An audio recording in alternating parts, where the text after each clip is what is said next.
Smart money concept का सबसे ज़्यादा मिसअंडरस्टूड कंसेप्ट है ऑर्डर ब्लॉक।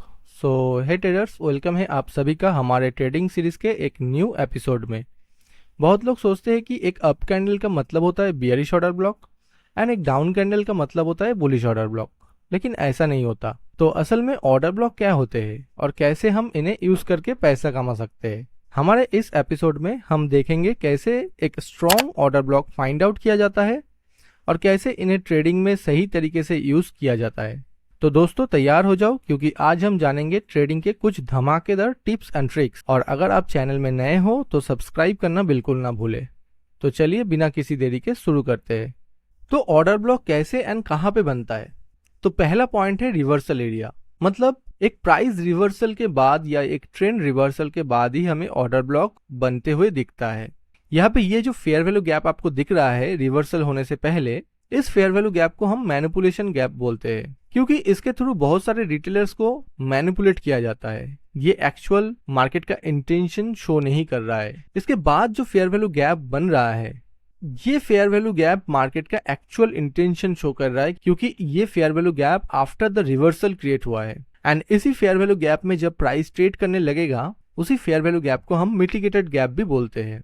एंड यहाँ पे प्राइस ट्रेड करने के बाद जो हमें एक ऑपोजिट कैंडल मिल रहा है, उसी को हम एक्चुअली में ऑर्डर ब्लॉक कंसीडर करते हैं। तो अल्टीमेटली ऑर्डर ब्लॉक बनने के लिए कोई भी पीडीआर की जरूरत होता है, जैसे कि fair value gap, mitigation block, order block या स्विंग पॉइंट्स। तो अभी सबसे ज्यादा strongest and highest probable order block को हम कैसे फाइंड आउट करें, इसके लिए हमें सिंपली 5 स्टेप फॉलो करना है। तो पहला जो स्टेप है वो है fair value gap follow through. मतलब एक ऑर्डर ब्लॉक बनने के बाद हमें एक फेयर वैल्यू गैप की जरूरत होती है। जैसे कि यहाँ पे देखिए, इस ऑर्डर ब्लॉक बनने के बाद ये जो फेयर वैल्यू गैप बाद में क्रिएट हुआ है, ये हमारा पहला स्टेप होता है एक high probable order block find out करने का। So fair value gap basically is a 3 candle pattern, जहां पे first candle and third candle के हाई एंड लो के बीच का जो एरिया आपको दिख रहा है, उसी को हम फेयर वैल्यू गैप बोलते हैं। तो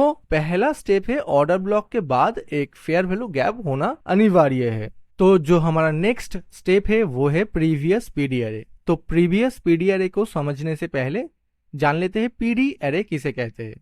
तो जैसे कि हम ऑलरेडी जानते हैं कि हमारे पास टोटल 6 पीडी अरेज होता है, जैसे कि fair value gap, swing high and lows, previous candle high and lows, order block, breaker block and mitigation block. PD अरे के बारे में और भी डिटेल में जानने के लिए हमारे चैनल पे जाके पीडी अरे वाला वीडियो जरूर देखना, जहाँ पे मैंने पीडी अरे को बहुत ही इजीली एक्सप्लेन किया हुआ है और ये एक बहुत ही ज्यादा इंपॉर्टेंट कंसेप्ट है। मैं वीडियो का लिंक डिस्क्रिप्शन में भी दे दूंगा। तो बेसिकली सेकेंड स्टेप के हिसाब से कोई भी ऑर्डर ब्लॉक एक पीडी अरे से रिएक्ट होके या फिर पीडी अरे के ऊपर ट्रेड करके ही बनना चाहिए। जैसे कि इस एग्जाम्पल पे देखिए, ये जो ऑर्डर ब्लॉक आपको दिख रहा है, ये एक प्रीवियस स्विंग लो से ही रिएक्ट करके बना हुआ है। मतलब ये जो प्रीवियस स्विंग लो है वो हमारे लिए एक पीडी अरे है एंड उसी के ऊपर ट्रेड करने के बाद ही ये ऑर्डर ब्लॉक क्रिएट हुआ है। तो ये था हमारे लिए सेकेंड मोस्ट इंपॉर्टेंट स्टेप। इसके बाद जो रीसेंट स्विंग लो से स्विंग हाई तक का प्राइस मूवमेंट है, इसको हम रीसेंट प्राइस लेग बोलते हैं। एंड जो हमें याद रखना है, ये रीसेंट प्राइस लेग के ऊपर बना हुआ ऑर्डर ब्लॉक को ही हम एक स्ट्रॉन्गेस्ट ऑर्डर ब्लॉक कंसीडर कर सकते हैं। तो जैसे कि यहाँ पे जो स्विंग लो से स्विंग हाई का जो प्राइस मूवमेंट है, उसको हम as a recent price leg consider नहीं कर सकते हैं एंड इसीलिए ये जो ऑर्डर ब्लॉक है वो रीसेंट प्राइस लेग का पार्ट नहीं है। सो इसे हम एक स्ट्रॉन्गेस्ट ऑर्डर ब्लॉक भी कंसीडर नहीं कर पाएंगे।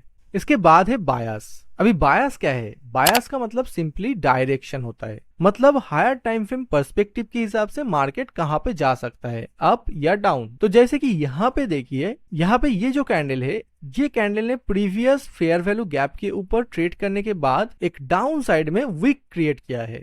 अभी कैंडल साइंस के हिसाब से विक का मतलब होता है रेस्पेक्ट करना। मतलब यहाँ पे जो प्राइस है, ये price previous fair value gap को रेस्पेक्ट कर रहा है। मतलब प्राइस अपसाइड जाना चाह रहा है। अभी कितना अपसाइड जाएगा, इसके लिए हम सभी जानते हैं कि मार्केट मूव्स पीडी अरे टू पीडी अरे।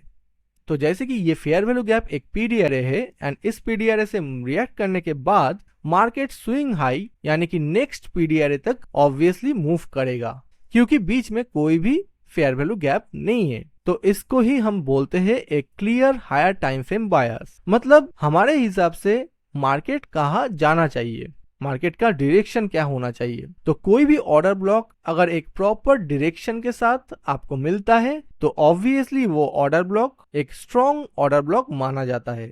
तो जो लास्ट स्टेप है वो है हमारे लिए no fair value gap behind. तो जैसे कि हमने फर्स्ट स्टेप पे जाना था कि कोई भी ऑर्डर ब्लॉक बनने के बाद एक फेयर वैल्यू गैप होना बहुत ही जरूरी है, लेकिन अगर कोई भी ऑर्डर ब्लॉक बनने से पहले कोई भी फेयर वैल्यू एरिया ऐसा बच जाता है जहां पे प्राइस कभी भी ट्रेड नहीं हुआ हो, तो उस एरिया को हम एक unmitigated fair value gap area बोलते हैं। एंड चांसेस ये हो सकता है कि प्राइस उस ऑर्डर ब्लॉक से रिएक्ट ना करते हुए वापस उस unmitigated fair value gap area तक लौट आए ट्रेड होने के लिए। तो उस केस में ये order block lowest probable order block बन जाता है। तो हमें ध्यान में रखना है कि अगर बुलिश मार्केट है तो लोअर साइड पे कोई भी unmitigated fair value gap available ना हो, एंड अगर बियरिश ऑर्डर ब्लॉक है तो अपर साइड पे कोई भी unmitigated fair value gap available ना हो। तो चलिए ऑर्डर ब्लॉक को थोड़ा सा चार्ट पे समझ लेते हैं और देखते हैं कि हर एक स्टेप यहाँ पे फॉलो हो रहा है कि नहीं। तो यहाँ पे जो हमारा ऑर्डर ब्लॉक है डेली टाइम फ्रेम पर ये था, ये है यहाँ से यहाँ तक, ये लो टू हाई, ठीक है, ये ऑर्डर ब्लॉक हमने मार्क कर दिया। ये डेली टाइम फ्रेम का एक ऑर्डर ब्लॉक है हमारे लिए। अभी हमारा जो पहला रूल है उस हिसाब से हमें देखना है कि इस ऑर्डर ब्लॉक के बाद एक फेयर वैल्यू गैप क्रिएट हुआ है कि नहीं। तो यहाँ पे हमें क्लियरली दिख रहा है इस लेवल से इस लेवल तक, ये लो से लेके हाई तक एक फेयर वैल्यू गैप क्रिएट हुआ है। यहाँ पे आप क्लियरली देख सकते हो एक फेयर वैल्यू गैप हमें दिख रहा है, ठीक है। तो ऑर्डर ब्लॉक उसके तुरंत बाद फेयर वैल्यू गैप, तो पहला जो कंडीशन था वो सेटिस्फाई हुआ। उसके बाद ऑर्डर ब्लॉक कोई भी प्रीवियस पीडी एरे से आना चाहिए। अभी पीडी एरे का मतलब जैसे कि मैंने कहा fair value gap, breaker block, mitigation block, previous candle high, swing high, कुछ भी हो सकता है। तो अगर आप ध्यान से देखो तो ये जो एरिया है हमारे पास, यहाँ से लेके यहाँ तक का जो एरिया है ये हमारे लिए एक्चुअली में एक फेयर वैल्यू एरिया मतलब एक मिटिगेशन ब्लॉक है। तो ये मिटिगेशन ब्लॉक एक पीडी एरे की तरह काम करता है। ऑर्डर ब्लॉक खुद भी एक पीडी एरे है और वो भी एक प्रीवियस पीडी एरे से रिएक्ट होकर आना चाहिए। तो क्लियरली ये जो ऑर्डर ब्लॉक है वो प्रीवियस एक मिटिगेशन ब्लॉक से ही रिएक्ट होने के बाद मार्केट ने डाउनफॉल किया है। तो क्लियरली हमारा जो सेकंड स्टेप था वो भी सेटिस्फाई हो गया। उसके बाद है रीसेंट प्राइस लेग। तो यहाँ से अगर आप देखोगे तो यहाँ से स्विंग हाई से स्विंग लो, ये हमारे लिए एक रीसेंट प्राइस लेग है, ठीक है। इसके अंदर हमें ऑर्डर ब्लॉक देखने को मिल रहा है, मतलब ऑर्डर ब्लॉक एक रीसेंट प्राइस लेग मतलब रीसेंट स्विंग हाई से रीसेंट स्विंग लो तक का जो प्राइस मूवमेंट है उसके अंदर ही ऑर्डर ब्लॉक का फॉर्मेशन हुआ है। ओके, तो हमारा जो थर्ड स्टेप था वो भी सेटिस्फाई हो गया। उसके बाद हमें देखना है कि ये जो ऑर्डर ब्लॉक है वो जैसे कि हमने कहा कि एक प्रीवियस पीडी एरे से रिएक्ट होके आ रहा है। अगर आप ध्यान से देखोगे तो ये और भी एक पीडी एरे से रिएक्ट हुआ है ये फेयर वैल्यू गैप से।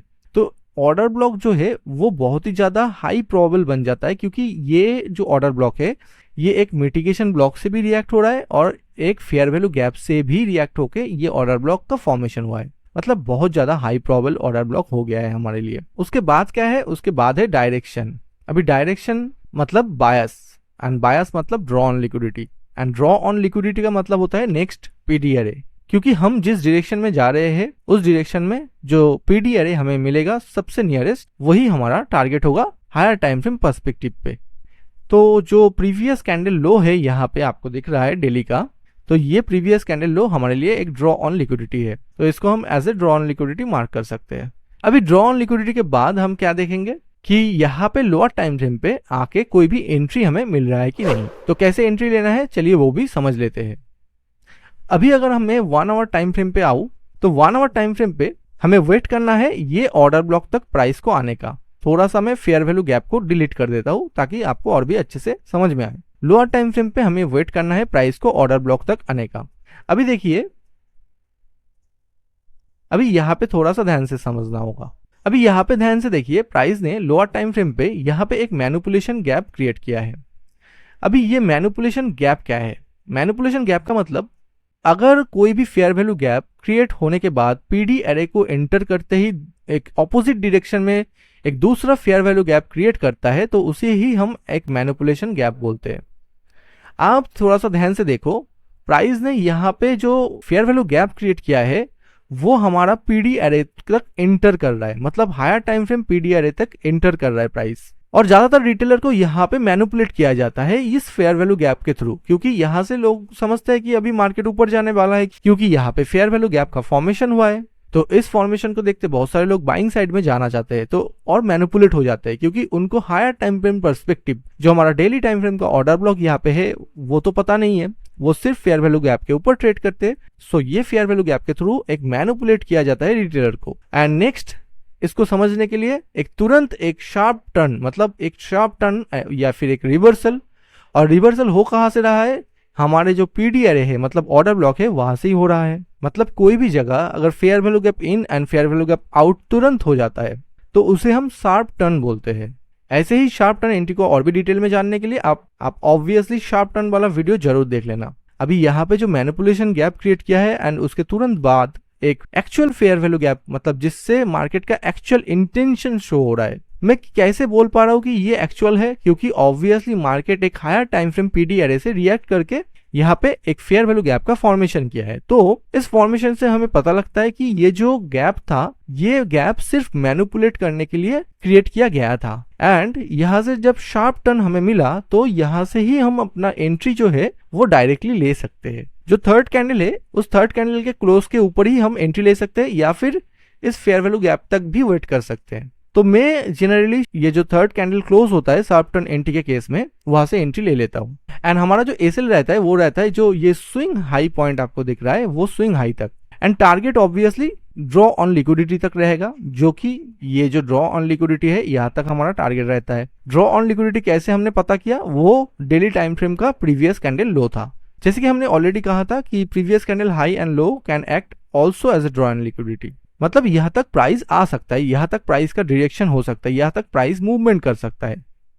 तो क्लियरली यहाँ पे हमें टारगेट मिलते हुए भी दिख जाएगा एंड बहुत ही इजीली प्राइस ने हमारा जो टारगेट है वो अचीव कर दिया। तो ऐसे ही हम ऑर्डर ब्लॉक को यूज करते हुए एक हाई प्रोबेबल ऑर्डर ब्लॉक को फाइंड करते हुए लोअर टाइम फ्रेम पे जाके शार्प टर्न एंट्री या फिर कंफर्मेशन एंट्री, कोई भी एंट्री हम ले सकते हैं। आप एंट्रीज वीडियोस ऑब्वियसली जरूर देखना ताकि आपको और भी अच्छे से समझ में आए। फिर भी मैं यहाँ पे ऑलरेडी डिस्कस कर दिया कि जब भी कोई भी पीडी एरे पे एक fair value gap in and fair value gap out, मतलब बहुत ही इमीडिएटली ऐसे रिवर्सल देखने को मिलता है फेयर वैल्यू गैप के थ्रू, उसे ही हम शार्प टर्न एंट्री मॉडल बोलते हैं। एंड वहां से हम अपना ड्रॉ ऑन लिक्विडिटी तक टारगेट रखते हैं। एंड ये वीडियो बहुत ही मेहनत करके मैं बनाता हूँ, तो ज्यादा से ज्यादा वीडियो को शेयर कीजिएगा, लाइक कीजिएगा। आपको अगर थोड़ा सा भी इंटरेस्ट आ रहा है तो सब्सक्राइब भी जरूर कर दीजिएगा। एंड आने वाले समय में और भी बहुत ही डिटेल कंसेप्ट में बहुत ही इजी वे में लाने वाला हूँ।